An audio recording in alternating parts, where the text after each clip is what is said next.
আমার একটা জিনিস অবাক লাগে, বাংলাদেশের প্রায় 100% মসজিদে বড় লোকদের তালিকা আছে। এলাকা যত পয়সাওয়ালা লোক সবার তালিকা মসজিদে আছে না নাই? কে কয় বস্তা সিমেন্ট দিবে, কে কত টাকা দিবে, কে কি দিবে না দিবে, এই নামগুলা সব টালি খাতাতে, বইয়ে, কাগজে মসজিদে থাকে কি থাকে না? কিন্তু মসজিদগুলোতে গরিবের তালিকা নাই। কি বলেন, গরিবের তালিকা আছে? কেন নাই? মসজিদে শুধু পয়সাওয়ালাদের তালিকা কেন আছে, গরিবের তালিকা কেন নাই?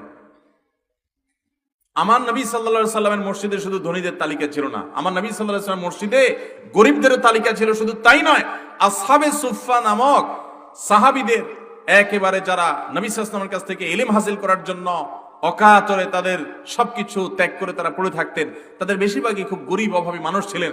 তারা নবী করিম সাল্লাল্লাহু আলাইহি ওয়াসাল্লাম মসজিদের সবচাইতে সম্মানিত ছিলেন, তাদের জন্য সবচেয়ে সম্মানজনক জায়গা বরাদ্দ করা ছিল এবং তাদের অভাব মোচন